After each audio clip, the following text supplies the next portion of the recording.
Hello दोस्तों, मेरा नाम रघुवीर सिंह एडवोकेट। मेरे चैनल पर आपका हार्दिक स्वागत है। ये जो जानकारी मैं आपको देना चाह रहा हूं, ये है डोमेस्टिक वायलेंस एक्ट। क्या है जिसे हम डीवी एक्ट बोलते हैं? इसे बोलते हैं घरेलू हिंसा से महिलाओं का संरक्षण अधिनियम 2005। क्या इसमें शक्तियां हैं? क्या पावर है कोर्ट को? क्या आपके राइट हैं अगर आप महिला हैं, या अगर आपके ऊपर किसी ने केस डाला हुआ है अगर जेंट्स हैं? सारी जानकारी मैं इस वीडियो के माध्यम से दूंगा। क्या लॉ प्रोवाइड की हुई है इस एक्ट में? कहां पर यह केस चलेगा? कैसे ये केस फाइल होता है? और किस किस को इस केस में संबंध हो सकते हैं? क्या क्या राइट्स हैं? क्या कोर्ट ऑर्डर प्रोवाइड कर सकती है? तो बने रहें इस वीडियो में लास्ट तक। बहुत ही अच्छी वीडियो होने वाली है ये मेरी। और जो सबसे ज्यादा महत्वपूर्ण जानकारी यह है कि डिटेल में सेक्शंस वाइज मैं आपको पढ़ के और एक्सप्लेन करके समझाने वाला हूं। अगर आप आम नागरिक हैं तो यह आपका अधिकार है कि आप कानून से अवेयर रहें, आपको कानून की जानकारी रहे, लॉ से अवेयर रहें। और आप एडवोकेट हैं तो आपको जानकारी होना बहुत ज्यादा इंपॉर्टेंट है, क्योंकि आप प्रैक्टिस में हैं। अगर आप लॉ स्टूडेंट हैं तो आपके बहुत काम आने वाला है आगे, या आप पुलिस की नौकरी के लिए तैयारी कर रहे हैं, सब इंस्पेक्टर की तैयारी के लिए कर रहे हैं, तो उसमें भी ये एक्ट आजकल एड ऑन कर दिया गया है। चाहे ये एक्ट हो या अदर एक्ट हो स्टेट के, ये हर उसमें सिलेबस में आ रहे हैं धीरे धीरे। तो मेन बात क्या है, ये एक्ट कहां किस तरीके से लागू होता है? सबसे पहली बात है, इसे हम जो शॉर्ट फॉर्म में डीवी एक्ट बोलते हैं, वैसे इसको protection of women from domestic violence, यानी कि घरेलू हिंसा से महिला का संरक्षण। अब होता क्या है, यह एक्ट क्यों बनाया गया? इसके एक सिमिलर एक लॉ है जिसे हम बोलते हैं 498A आईपीसी। उसमें क्या है, उसमें जो कोई व्यक्ति अपनी वाइफ को या व्यक्ति के रिलेटिव, यानी कि वाइफ जो महिला है, या उनके हस्बैंड या उनके हस्बैंड के रिलेटिव, डॉरी के लिए अगर आपको टॉर्चर करते हैं मेंटली, फिजिकली और फाइनेंशियली, या आजकल एक और बात हो गई है जिसे बोलते हैं हम सेक्सुअल हरासमेंट, तो अगर ऐसी कोई संभावनाएं पाई जाती हैं तो वहां पर भी एक प्रोसीजर है जिसे हम आईपीसी में डिफाइन किया गया है 498A। उसमें एफआईआर हो सकती है, और ये वो एक पनिशेबल ऑफेंस है, वो अलग है।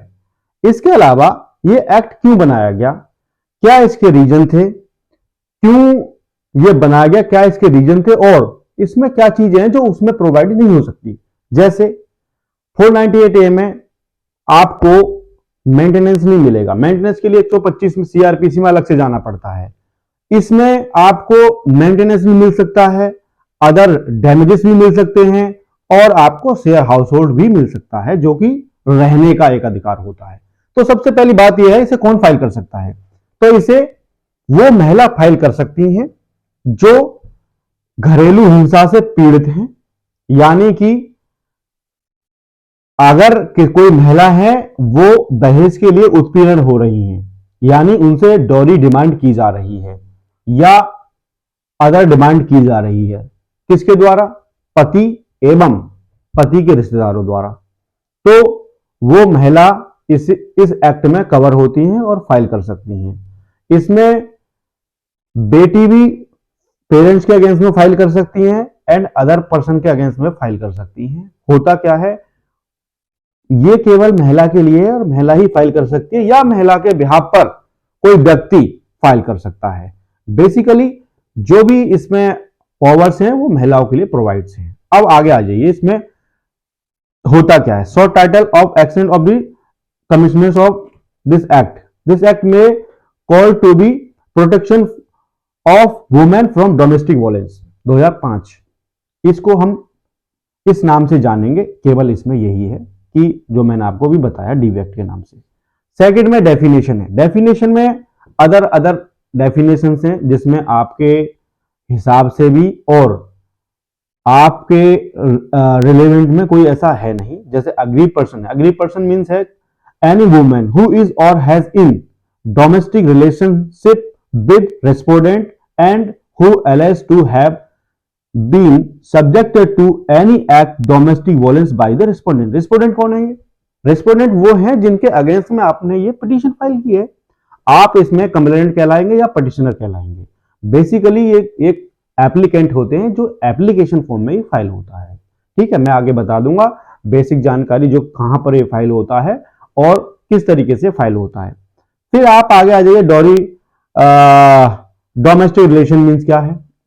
मैं कुछ जो सबसेक्शंस हैं उसको छोड़ रहा हूं, जो अलग अलग से हैं जो इंपोर्टेंट है उनको बता रहा हूं। डोमेस्टिक रिलेशन क्या है? Domestic relation means relation between the two person who if live or have at any point of time live together in share household when they are related by consequently marriage of through a relation with in nature of marriage। अब होता क्या है? क्या है domestic relationship? Domestic relationship है कि कोई एक घर में पति पत्नी रहते हैं या पति पत्नी के रिश्तेदार भी रहते हैं। ये जो पत्नी है ये डोमेस्टिक रिलेशनशिप को शेयर हाउस होल्ड को शेयर कर रही है। ये इसका कहना है सेक्शंस का। आगे आ जाइए, आगे है section 3, definition of domestic violence. अब ये है for purpose of this act any act omission, commission or conducted of the respondent shall constitute domestic violence in case it's harm, injury, health, safety। यानी कि ये सेक्शन क्या कहता है? क्या है डोमेस्टिक वायलेंस? देखिए क्या होता है डोमेस्टिक वायलेंस, बेसिकली मैं बता देता हूं आपको सिंपल भाषा में, इसकी थोड़ी क्रिटिकल लैंग्वेज हो सकती है।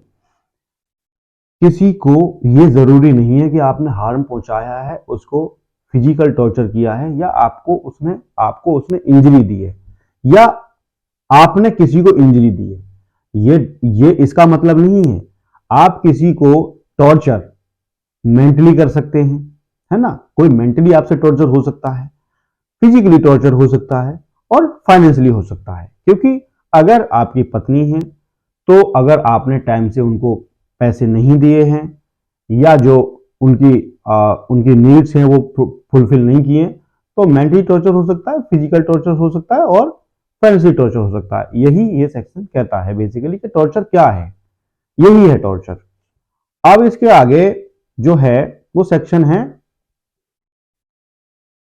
4। सेक्शन 4 में है information to protection officer and exclusion of liability और इंफॉर्मेंट।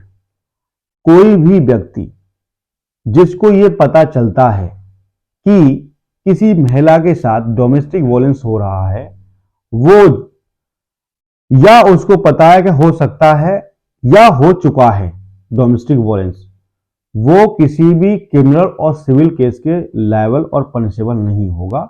ये सेक्शन केवल ये कहता है।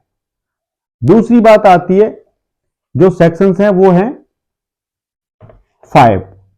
सेक्शन 5, सेक्शन 5 में क्या है? Duties of police officer, service provider and magistrate. देखिए duty of police officer, police officer की ड्यूटी क्या है?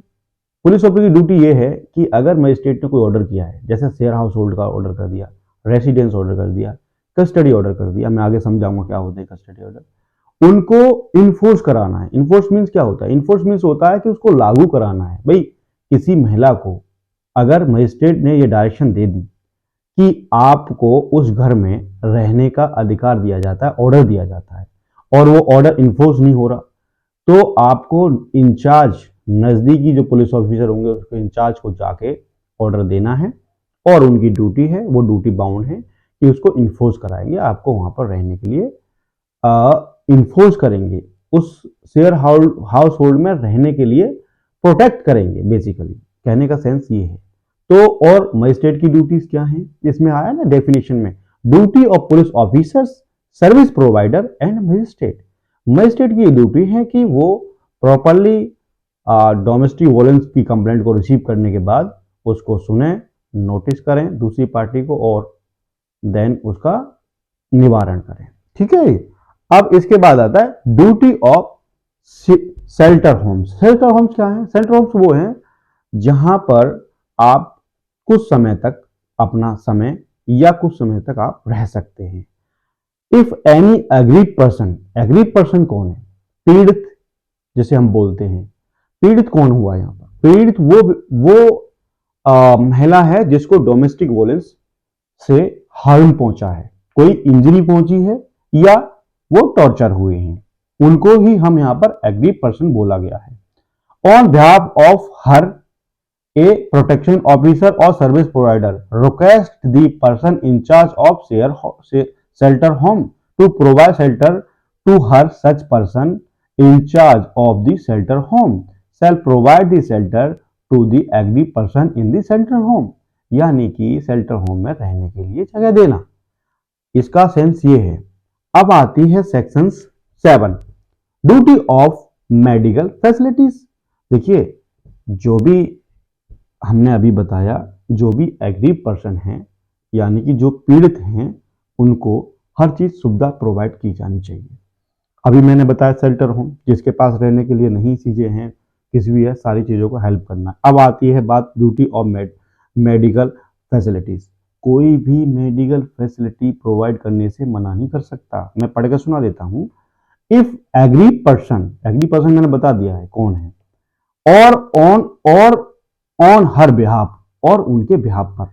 प्रोटेक्शन ऑफिसर भी मैं बता दूंगा कौन होते हैं, आगे आने वाला है। ऑफिसर और service provider request the person in charge of a medical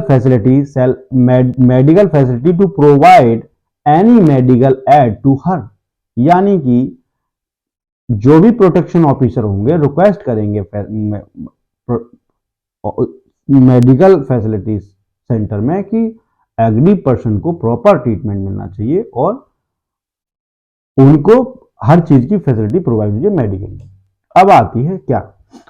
appointment of protection officer. Basically protection officer क्या है, अब मैं आपको बताऊंगा। Protection officer state government appoint करती है। क्या है इनकी ड्यूटी? प्रोटेक्शन ऑफिसर की ये ड्यूटी होती है बेसिकली कि मजिस्ट्रेट के यहाँ जब हम अलग अलग स्टेट में first class second class magistrate हो सकते हैं, जनरल प्रैक्टिस ये है कि मेट्रोपॉलिटन मजिस्ट्रेट जो होते हैं वो इसको सुनते हैं, जिसे हम महिला कोर्ट बोलते हैं। ज्यादातर केसों में महिला कोर्ट हो सकती है, स्टेट बाय स्टेट हो सकता है कि और केसों में महिला और स्टेट में महिला कोर्ट ना हो। जैसे मैं प्रैक्टिस दिल्ली में करता हूं तो दिल्ली में महिला कोर्ट की कोर्ट प्रोवाइड है, वहीं पर ये डोमेस्टिक वोलेंस एक्ट सुने जाते हैं, वहीं पर 498 के मैटर सुने जाते हैं।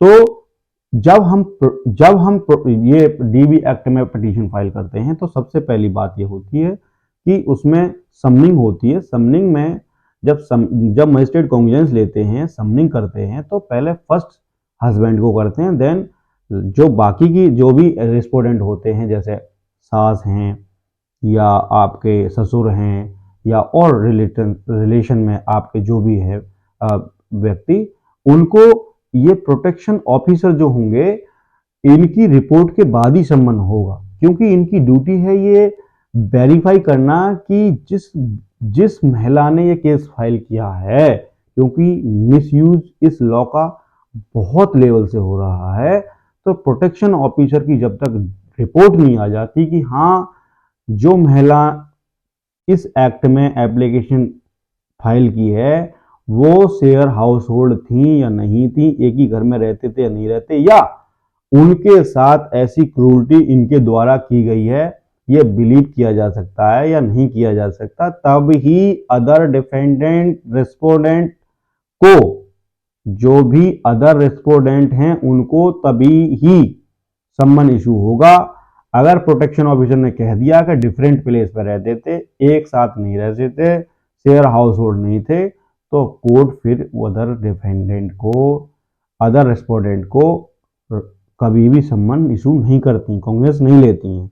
तो प्रोटेक्शन ऑफिसर मैं बता देता हूं इसकी डेफिनेशन क्या है। The state government shall by notification appoint such number of protection officer in each district as it may consider necessary and shall also notify the areas within which a protection officer shall exercise the power, perform duties conferred or him by under this act।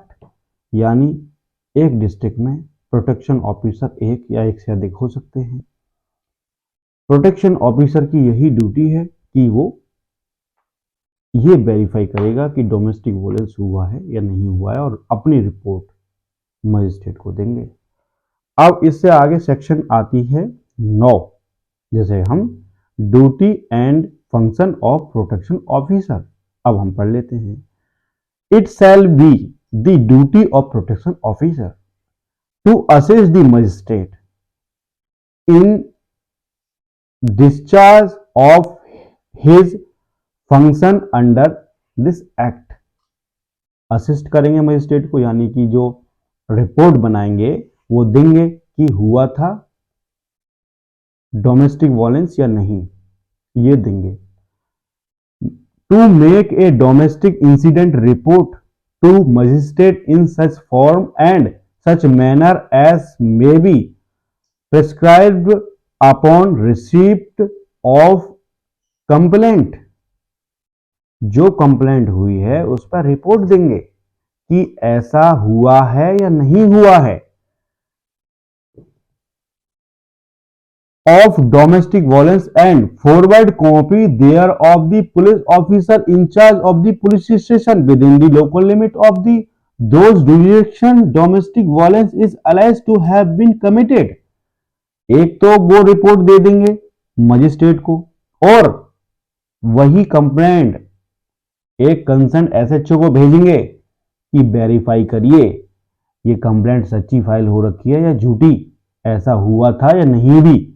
तो फिर आपके अगर share house hold नहीं रहते हैं, अगर आप suppose that आप अपनी वाइफ के पास रहते थे और रहते हैं, तो अगर आपके पेरेंट्स को भी पार्टी बना लिया है किसी आपकी वाइफ ने, तो फिर पेरेंट्स लायबल नहीं होंगे। अगर पेरेंट्स सेपरेट रहते हैं, आप सेपरेट रहते थे, तो पुलिस जब रिपोर्ट फाइल करेगी कि सेपरेशन में रहते थे, अकेले रहते थे, तो फिर डोमेस्टिक वायलेंस नहीं कह सकते उसको, क्योंकि शेयर हाउस होल्ड नहीं है वो। कौन आपको क्रूरटी कर सकता है? आपके साथ रह के कर सकते हैं ना, टॉर्चर फोन से हो सकता है, लेकिन डोमेस्टिक वायलेंस नहीं हो सकता। उस तरीके से कोर्ट विश्वास नहीं मानती है नॉर्मल प्रैक्टिस में। To make an application in such form and in such manner as may be prescribed to magistrate if the aggrieved person so deserve claiming relief insurance or protection order। जो भी application है वो लगाएंगे और उसको उस पर ऑर्डर करेंगे। और क्या करेंगे? प्रोटेक्शन ऑफिसर इंश्योर करेंगे to ensure that aggrieved person is provided legal aid under the legal service authority. ये बताएंगे कि आपके राइट क्या हैं, आपको फ्री में भी वकील मिल सकते हैं, आपको फ्री में इस तरीके से काम हो सकता है, ये सारी चीज़ें बताएंगे। और जो ऑर्डर हुआ है उसको इफेक्ट कैसे करना है, किस तरीके से वो होगा, वो बताएंगे। सर्विस प्रोवाइडर की ड्यूटी क्या है?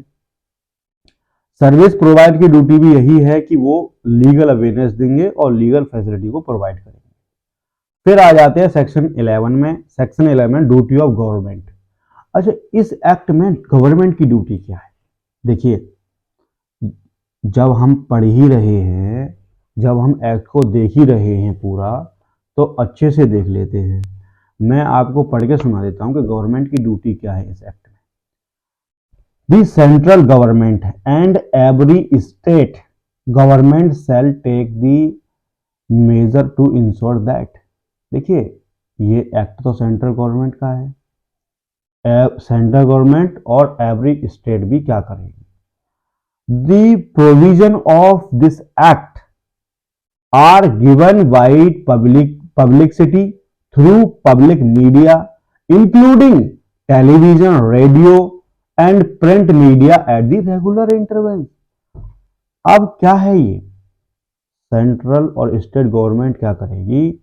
इस एक्ट के बारे में सभी को अवेयर करेगी कि इस नाम से एक्ट बना हुआ है, ये आपके अधिकार हैं, ये हस्बैंड के, ये वाइफ के, ये चीजें हैं, इसका मिसयूज होने पर ये इफेक्ट है और इसका यूज होने पर आपके ये अधिकार हैं। देखिए, मैं ये नहीं कहता कि किसी के साथ डोमेस्टिक वायलेंस नहीं हुआ है, मिसयूज हो रहा है, ये सेकंड पॉइंट है। लेकिन फर्स्ट पॉइंट ये है कि कहीं ना कहीं महिलाओं के लिए उत्पीड़न हुआ होगा या होता है, तभी ये एक्ट आया है। और किसी भी एक्ट के दो पहलू होते हैं, उसमें मिसयूज हो सकता है, ये आफ्टर एविडेंस सब चीजें पता लग जाती हैं। लेकिन फर्स्ट ऑफ ऑल ये है कि जिसमें राइट आपको दे रखा है उसका आप लाभ उठाएं। अब इसके बाद क्या है, central government and state government officer including the police officers and member of judicial service, यानी जज की बात हो रही है, are given periodic sensitization and awareness training on the issue addressed by this act। Awareness देंगे, मजिस्ट्रेट बताएंगे कि आपके राइट क्या हैं, आप क्या क्या कर सकते हैं। अब आती है जो मेन चीज है, वो क्या है? मेन चीज ये है कि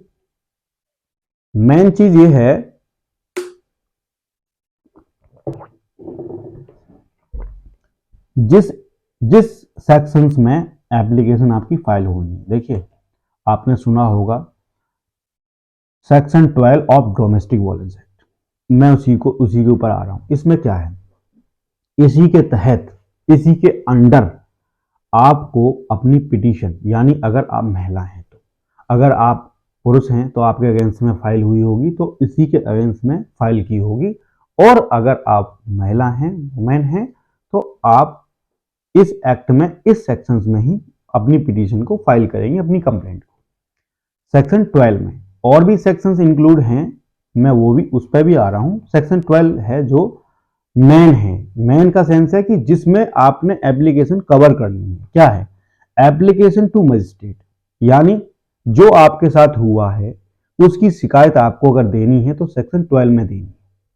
जो भी आपने starting from your marriage and till the separation में, जब से आपने घर छोड़ा है, तो application to magistrate and aggrieved person or the protection officer or any other person on behalf of aggrieved person may present an application to the magistrate seeking the one or more relief under this act।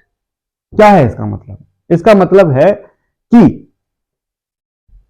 an aggrieved person, जो महिला जो domestic violence से प्रताड़ित है या पीड़ित है, या तो वो फाइल करेंगी या उनके बिहाफ पर कोई और, या प्रोटेक्शन ऑफिसर, यानी आपने अपने साथ हुआ दुर्व्यवहार, इन एक्ट, कोई भी क्रूरटी किसी थर्ड पर्सन को बता दी, तो वो थर्ड पर्सन भी कोर्ट को इंटीमेट कर सकता है या प्रोटेक्शन ऑफिसर को इंटीमेट कर सकता है, और प्रोटेक्शन ऑफिसर कोर्ट को इंटीमेशन कर सकते हैं, और थर्ड पर्सन डायरेक्ट कोर्ट को इंटीमेशन कर सकता है। थर्ड यानी आपके ऊपर हुए उत्पीड़न के लिए, टॉर्चर के लिए।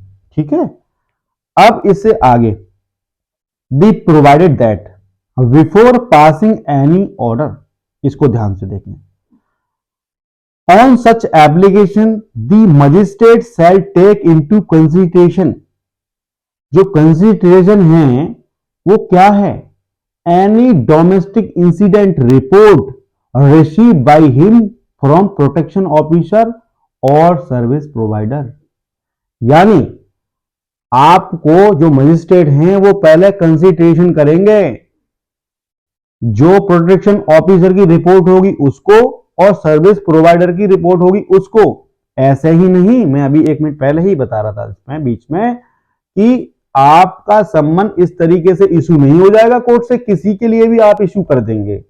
आपको मजिस्ट्रेट को पहले ये कंसीडरेशन करना है कि जो प्रोटेक्शन ऑफिसर हैं उनकी रिपोर्ट क्या आई है, और उसकी रिपोर्ट में अगर ये है कि हां ऐसा हुआ है और ऐसा हो चुका है, शेयर हाउस होल्ड थे और इनके साथ डोमेस्टिक वायलेंस हुआ है, तो डेफिनेटली ये कॉन्ग्निजेंस लेगी कोर्ट और सम्मन सभी को करेगी और उसके बाद में उन पर जो लॉस ऑफ इंजरीज का फाइन भी लगाएंगी, डैमेजेस भी प्रोवाइड कराएगी कोर्ट।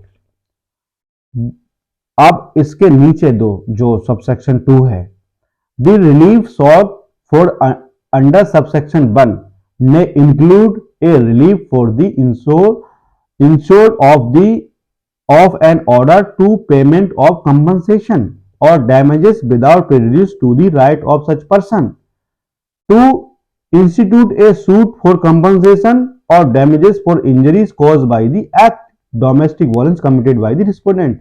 ये नहीं है कि अगर आपको इसमें अगर कंपनसेशन दे दिया गया तो आप कहीं से और से कंपनसेशन नहीं ले सकते हैं। अब आगे आ जाइए, जो इसके बाद जो सेक्शन है वो है, देखिए वैसे तो जो बात है वो ये है कि इसकी जब सेक्शन 3 पढ़ेंगे 12 की subsection 3, every application under subsection 1 shall be such form and contain such particular as may be prescribed or as nearly possible thereto। अब इसके आगे आ जाइए 4, the magistrate shall fix the first date of hearing which shall not ordinarily be beyond 3 days from the date of receipt of application by the court। देखिए ऐसा होता नहीं है, court में पेंडेंसी है और पेंडेंसी के कारण ऐसा कभी नहीं होता कि वो 3 डेट की डेट लगा दें। 3 मंथ की डेट भी लग सकती है, उससे अधिक भी लग सकती है। तो इसमें इस चीज को आप नहीं कह सकते, क्योंकि मैं कंटिन्यूसली मैं प्रैक्टिस में हूं, तो मैं इसको फेस कर रहा हूं। तो मैं आपको टू बी वेरी फ्रैंक मैं बता रहा हूं कि ऐसा नहीं होता है। The magistrate shall endure to dispose of every application made under subsection 1 within the period of 60 days from the date of its first hearing। ऐसा भी नहीं है, यहाँ पर 60 डेज में नहीं डिस्पोज ऑफ हो सकता, क्योंकि इसमें एविडेंस भी होते हैं, है ना, एविडेंस भी होने हैं, प्रोटेक्शन ऑफिसर की रिपोर्ट भी लगनी है, पेंडेंसी बहुत ज़्यादा है, केसेस भी बढ़ रहे हैं, तो ऐसा नहीं होता कि वो 60 डेज में डिस्पोज ऑफ कर दें, पॉसिबल नहीं है। तो आपको बस कंटिन्यूस नहीं रखना है, लेकिन हाँ रिलीफ आपको मिलेगा अगर आप एग्री पर्सन हैं, जेन्युइन। तो अब आगे आ जाइए, service of notice. Service of notice तो मैं आपको बता दूं कि इस एप्लीकेशन पर एक नोटिस होगा, नोटिस आपको मिलेगा जिसे सम्मन बोलते हैं, उस पर सम्मन पे मोहर होगी कोर्ट की, गोल एक मोहर होती है, एक जिसका नाम होता है वो होती है, और नीचे साइन होंगे, ये प्रॉपर सम्मन होता है। अब इसके आगे काउंसलिंग आती है, जो सेक्शन 14 है। काउंसलिंग क्या होती है? मजिस्ट्रेट चाहे तो काउंसलिंग कराएगा दोनों की। काउंसलिंग में ये होता है कि दोनों हस्बैंड वाइफ को बैठा दिया जाता है और कोशिश ये रहती है कि उनका घर बस जाए, लिटिगेशन से बच जाए, कोर्ट कचहरी से बच जाए। और मैं भी ये चाहता हूँ फैमिली मैटर्स में कि कोर्ट कचहरी से बचे रहें, या तो साथ रहें या अलग रहें बाय वे ऑफ डिवोर्स। दो ही चांस है, क्योंकि लाइफ जो आपका लाइफ का जो पार्ट है, जो आपको लाइफ भगवान ने दी है, जिंदगी दी है, इससे कीमती कुछ नहीं है।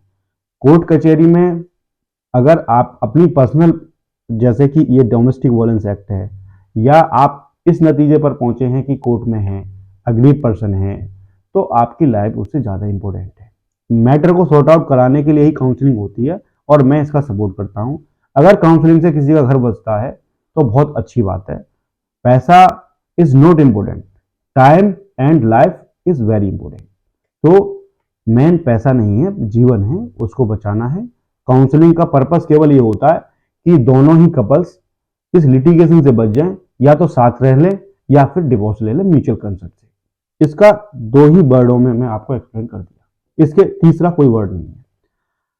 असिस्टेंट ऑफ वेलफेयर एक्सपर्ट, इनका भी यही रहता है कि असिस्टेंट करनी है, डिस्चार्ज ऑफ फंक्शन के लिए असिस्ट करते हैं। इनका भी काम केवल यही है कि किसी तरीके से मैटर सॉर्ट आउट हो और आगे चले। Proceeding to be held in camera, ये क्या है? अगर दोनों पार्टी चाहती है या एक पार्टी भी चाहती है, अग्रीड पर्सन चाहते हैं, तो ये सारी प्रोसीडिंग कैमरे से होगी, एक दूसरे को दिखाई नहीं दिया जाएगा। उसको कैमरा प्रोसीडिंग बोलते हैं, जैसे एविडेंस भी होती है कैमरा प्रोसीडिंग में। ये बड़ा इशू नहीं है, और ये अगर चाहे तो है, वैसे माइनर केसों में होता है, ज़्यादा केसों में नहीं होता। ज़्यादा केसों में फेस टू फेस ही प्रोसीडिंग होती है और अच्छा भी रहता है फेस टू फेस प्रोसीडिंग में। अब आगे जो 17 सेक्शन है, एक्ट बहुत छोटा है, मैं आपको जो इंपोर्टेंस है बहुत अच्छे तरीके से समझा रहा हूँ, मैं कोशिश कर रहा हूँ कि आप समझ रहे होंगे। Right to reside in the share household, ये बहुत इंपॉर्टेंट सेक्शन है। क्या है ये सेक्शन, मैं आपको बताता हूं। Right to reside in a share household. देखिए, आपकी अगर आप महिला हैं, वुमेन हैं, आपकी शादी किसी हस्बैंड से हुई है जो आपके हस्बैंड है, आपको आपके हस्बैंड के साथ और सास ससुर के साथ उनके घर में रहने का पूरा राइट है। ये आपको कानूनी अधिकार है कि आप उनके घर में रह सकती हैं, क्योंकि वो उसे बोलते हैं हम शेयर हाउस होल्ड। उसका राइट आपसे कोई नहीं छीन सकता। ये एक्ट आपको स्पेशल उसका अधिकार देता है। हर चीज से बियॉन्ड, हर चीज से परे ये राइट है। मैं पढ़ के सुना देता हूं आपको। Not with standing anything content in any other law for the time being in force, every woman in domestic relationship shall have the right to reside in share household, whether or not she is any right title or beneficiary interest in the same। यानी कि चाहे उत्तराधिकारी हैं या नहीं है, मैं आपको बड़े अच्छे शब्द में बता देता हूं, चाहे उनका राइट बनता है या नहीं बनता है, उससे कोई लेना देना नहीं है, लेकिन इस लॉ में ये प्रोविजन है कि उनको रहने दिया जाएगा, उनको जबरदस्ती खाली नहीं करा सकते, ना ही उनको हटा सकते उस प्रॉपर्टी से। अब the agreed person shall not be evicted or excluded from the share household or any part of it by the respondent save according with the procedure established by law। कोई भी नहीं कर सकता बिगड़ लॉ के खाली। ऐसे आप किसी को धक्का मारकर बाहर नहीं निकाल सकते जो आपके घर में महिला हैं, या आप अगर महिला हैं तो आपका कोई भी फैमिली मेंबर आपको घर से बाहर नहीं निकाल सकता। ये आपको सेक्शन 17 राइट देता है, right to reside in share household. ठीक है, कोशिश मैं ये करूंगा कि इस एक्ट की पीडीएफ आपको इसमें मैं प्रोवाइड करा दूंगा, जिससे आपको परेशानी नहीं होगी। अब आता प्रोटेक्शन ऑर्डर। 18 सेक्शन है, जो सेक्शन 18 है वो है प्रोटेक्शन ऑर्डर। क्या है protection order? The magistrate may after giving the aggrieved person and respondent an opportunity of being heard and on being prima facie satisfied that domestic violence has taken place or is likely to take place, pass a protection order in favor of aggrieved person and prohibit the respondent। अब बताऊंगा किससे। देखिए, मैं जो पढ़ रहा हूं sections, ये प्रोटेक्शन ऑर्डर है। प्रोटेक्शन ऑर्डर ये होता है कि आपको प्रोटेक्ट किस किस चीज से किया जाए। आगे मैं पढ़ देता हूं। Committing any act of domestic violence, adding और abetting in the commission of act domestic violence, entering the place of employment or aggrieved person, or if the person aggrieved in a child its school or any other place frequented by the aggrieved person। यानी कि किसी भी protection देता है, किसी भी जो domestic violence act है उसको ना करने से, और कोई ऐसी इंटेंशन रखने से, और प्रोटेक्शन करता है किसी स्कूल में, किसी प्लेस में एंट्री ना हो रेस्पोंडेंट की, बच्चे के स्कूल में एंट्री ना हो, उनके घर में एंट्री ना हो जो एग्रीड पर्सन है। ये ही इसके रिलीफ हैं। अब आते हैं रेजिडेंस ऑर्डर। रेसिडेंस ऑर्डर क्या है? देखिए, जब हम सेक्शन 12 फाइल करते हैं तो ये सारी सेक्शन हम ऐड करते हैं जिससे कि ये सारे रिलीफ हमें मिल सके। एक महिला को क्या चाहिए? एक महिला को उसको रहने के लिए घर चाहिए पति के साथ, और उनको पैसे की जो जो भी फाइनेंशियली महीने का होता है वो चाहिए उनको, ठीक है जी, मंथली इनकम जो एक्सपेंसेस होते हैं। दूसरे चाहिए उनको प्रोटेक्शन की, उनको साथ मारपीट ना हो, उनको परेशान ना रखा जाए, उनको प्रॉपर वे में उनको सारा फैसिलिटी प्रोवाइड हो, यही महिला को चाहिए होता है। तो रेसिडेंस ऑर्डर क्या होता है?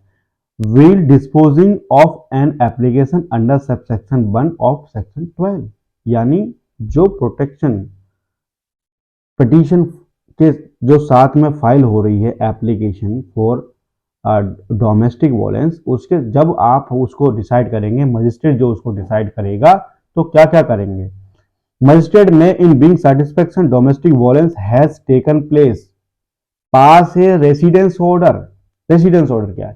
कि जो रेसिडेंस ऑर्डर ये है कि जिसमें पहले से अगर कोई अग्री पर्सन जब पिटीशन फाइल करेंगे तो इट्स मीन्स कि वो बाहर निकाल दिए गए हैं, तो उसमें दोबारा रहने के ऑर्डर करेंगे और उससे बाहर ना निकाले जाए ये ऑर्डर करेंगे, या जहां रह रहे हैं वहां से बाहर ना निकाले जाए ये ऑर्डर करेंगे, और उसको पूरी तरीके से बाउंड करेंगे कि इंटरफेरेंस ना करे जो रेस्पोडेंट है। रेस्पोडेंट का मतलब है हस्बैंड या हस्बैंड के relative.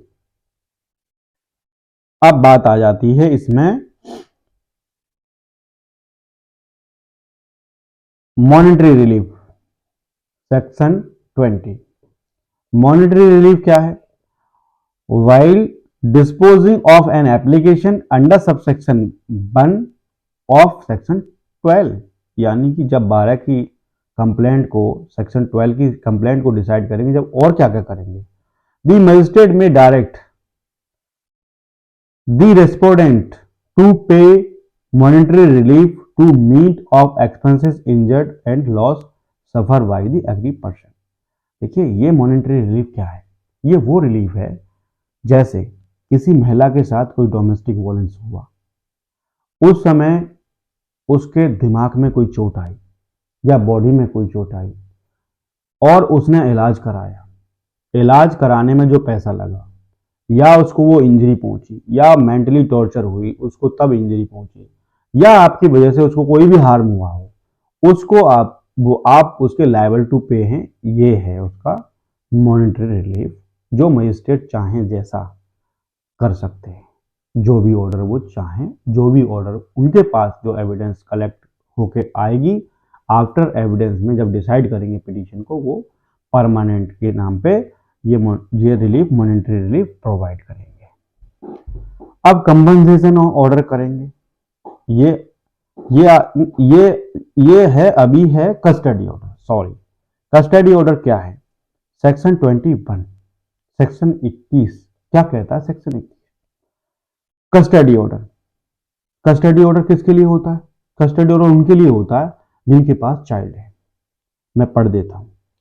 Not with standing anything contained in any other law for the time being in force, the magistrate may at any stage, यानी केस चल रहा है यहाँ पर, of hearing of the application for protection order or for any other relief under this act, grant temporarily custody of any child or children to agree person or the person making an application on her behalf and specify if necessary arrangement for visit of such child or children by the respondent।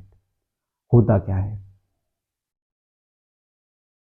एक women ने complaint file करी section 12 में, उसके पास 2 बच्चे हैं, वो बच्चे या तो पति के पास चले गए या उनके पास रह गए, और डोमेस्टिक वायलेंस का केस चल रहा है।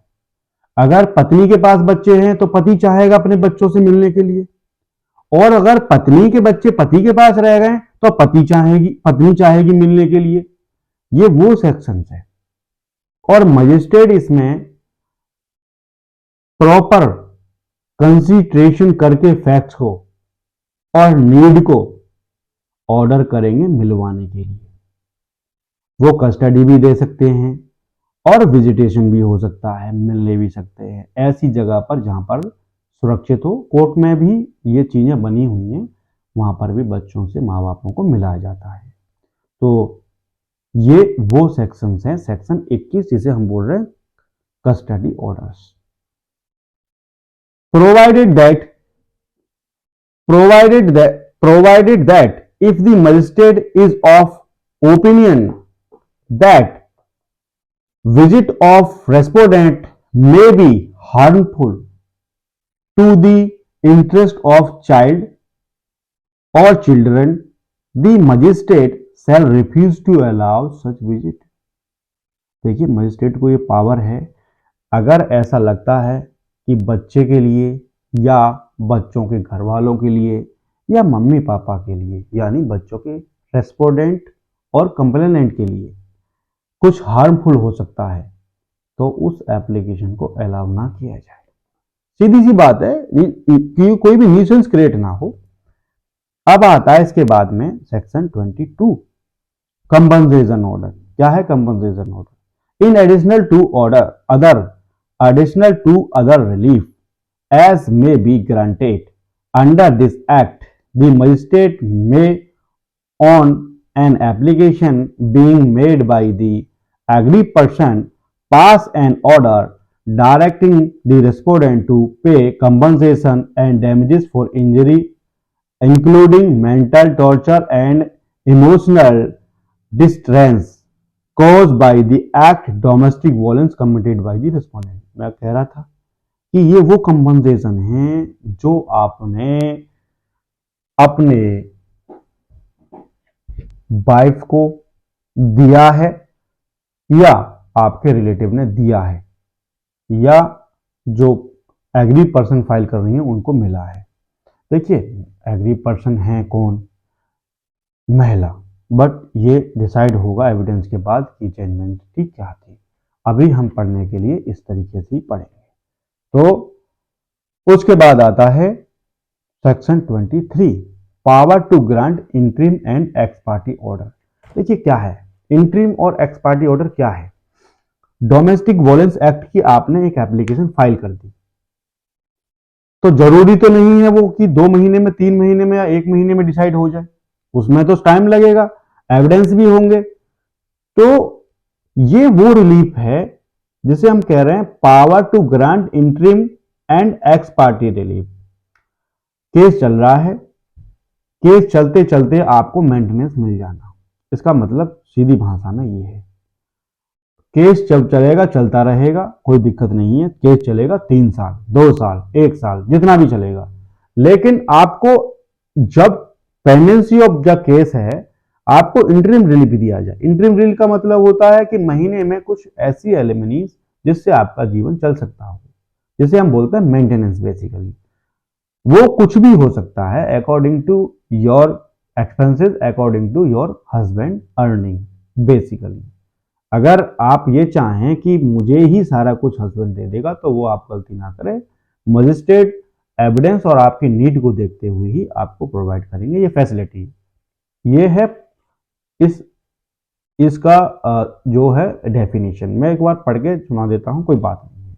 In any proceeding before him under this act magistrate may pass such interim order as he deem just proper it if the magistrate is satisfied that an application prima facie disclose that the respondent is committing or has committed an act domestic violence or that there is likelihood that the respondent may committed an act of domestic violence, he may grant ex parte order on the basis of the affidavit in such form may prescript of the aggrieved person under section 18, section 19, section 12, 12 to 21 और as case में भी section 22 against the respondent।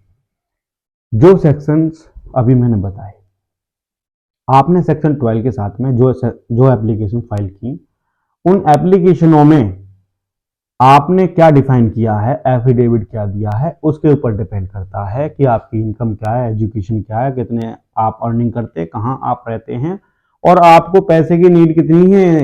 ये सारी consideration के बाद में ही आपको ये amount ex parte evidence, ex parte relief मिल सकता है। वो भी एक्स पार्टी नहीं, दोनों पार्टी के सुनने के बाद ही आपको कोर्ट इंटरिम मेंटेनेंस देगी। अब आता है section 24, court to give copy of such order free of cost.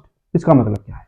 इसका मतलब यह है कि आपको दोनों पार्टियों को जो भी ऑर्डर होंगे, सारे ऑर्डर नहीं देती है कोर्ट, जो भी ऑर्डर यानी इफेक्टिव ऑर्डर, जैसे कि इंटरिम एप्लीकेशन पे ऑर्डर हुआ फाइनल, वो दे दिया, कस्टडी ऑर्डर हुआ वो दे दिया, मॉनिटरी रिलीफ हुआ वो दे दिया, विजिटेशन जो हुआ वो दे दिया, रोजाना की प्रोसीडिंग जब होगी डे बाय डेट या डेट बाय डेट को, वो आपको प्रोवाइड नहीं की जाएगी, वो इफेक्टिव ऑर्डर नहीं होते हैं।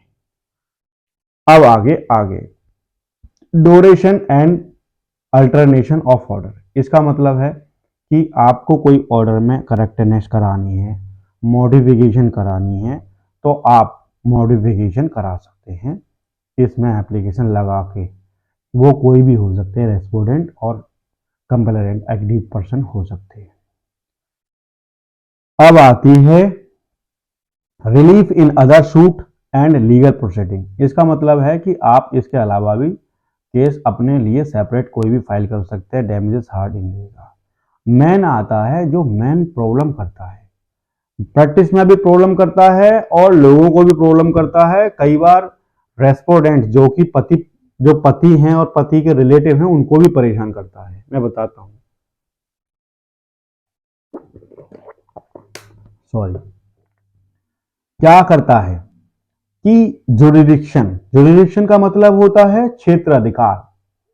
क्षेत्र अधिकार क्या होता है?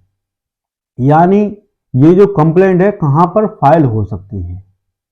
मेन तो यही है भाई, आपने शादी की दिल्ली से, आप रहते हैं बिहार में, तो दिल्ली से भी आपके खिलाफ में केस हो सकता है, कोई बड़ी बात नहीं है। क्योंकि अगर दिल्ली से शादी की है तो आपकी वाइफ का परमानेंट रेसिडेंस तो दिल्ली का ही होगा, वहां से तो वो कर ही सकती है, कोई बात नहीं है। लेकिन और कहां कहां से हो सकती है ये फाइल पिटीशन? लेकिन पिटीशन एक ही चलेगी, ये नहीं है एक आपकी वाइफ ने कर दी आगरा से और एक आपकी वाइफ ने दिल्ली से कर दी, ऐसा नहीं हो सकता। ये लॉ प्रोवाइड नहीं करता है। एफिडेविट देना पड़ता है नॉन फाइलिंग का, अदर कंप्लेंट का। बहुत इंपॉर्टेंट सेक्शंस है, मैं पढ़ के सुना देता हूं। आप एडवोकेट हैं तो आपको ये जानना बहुत ही जरूरी है। जुरिडिक्शन का, the court of jurisdiction, the court of judicial magistrate of first class और the metropolitan magistrate as the case may be within the local limit of which. अब नीचे आ जाइए, द पर्सन एग्रीव्ड परमानेंटली और temporary reside. इसका मतलब क्या है? या तो परमानेंट रह रहे हो या टेम्पररी रह रहे हो। टेम्पररी तो आप किराए पे कहीं पे भी रह सकते हैं, जहां रहेंगे वहां से फाइल कर सकते हैं, कोई प्रॉब्लम नहीं है। और कैरियर्स ऑफ ऑन बिजनेस और इज एम्प्लॉयड, या तो आपकी वहां बिजनेस है या आप एम्प्लॉय हैं, वहां से भी कर सकते हैं फाइल। द रिस्पोंडेंट रिजाइड और कैरियर बिजनेस इज एम्प्लॉयड और cause of action has arise. तो कॉज ऑफ एक्शन कहां से अराइज हुआ? देखो, कॉज ऑफ एक्शन क्या होता है? कॉज ऑफ एक्शन होता है कानून की कार्रवाई का कारण। देखिए, आप ससुराल में थी तो वहां तो कॉज ऑफ एक्शन था, क्योंकि आपको तो आप कह ही रहे कि मैं ससुराल रहती थी, मेरे साथ ये सब हुआ है। यही है डोमेस्टिक वायलेंस। तो जहां हुआ है डोमेस्टिक वायलेंस, वहां तो आप फाइल कर ही सकती हैं उस जुरिडिक्शन में, और अपने पेरेंटल के यहां से भी कर सकती हैं, जो आपका पेरेंट्स का घर है। उसके अलावा अगर आप टेम्परेरी रिजाइड कर रहे हैं कहीं पर भी, तब भी फाइल कर सकते हैं, कोई बड़ी बात नहीं है। ठीक, आगे आ जाइए। प्रोसीजर, प्रोसीजर का अडेप्ट होगा। क्या क्या क्या प्रोसीजर अडॉप्ट होगा?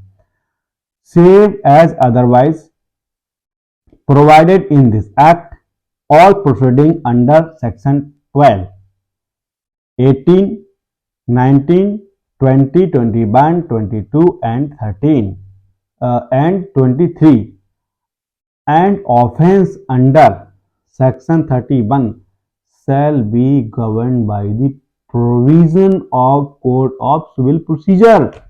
ये सिविल प्रोसीजर क्या है?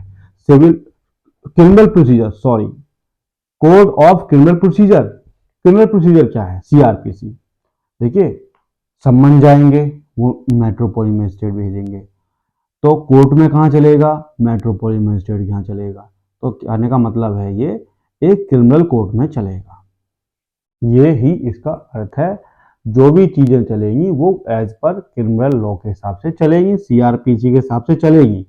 Code of criminal court, not nothing in subsection 1 shall prevent court from the lying down on procedure for dispose of an application under section 12 under subsection 2 or subsection और section 23। अब इसके बाद क्या होता है? इसके बाद आती है 29, जिसमें है अपील। भाई सेक्शंस में ऑर्डर होंगे, जब ऑर्डर होंगे तो एक पक्ष को तो प्रॉब्लम होगी ही, कोई भी होगा, तो अपील कैसे फाइल होगी और अपील कैसे अलाई करेगी, कहां अलाई करेगी इसकी अपील, किस तरीके से अपील फाइल हो? Appeal, there shall lie an appeal to court of session within 30 days from the date on which the order made by magistrate is served on the aggrieved person or the respondent as case may be, whichever as later। Appeal जो है 30 दिन के अंदर इस act में जो भी order हुआ है अनसैटिस्फैक्शन पर फाइल कर सकती है कोई भी पार्टी विद इन 30 डेज, 30 दिन के अंदर।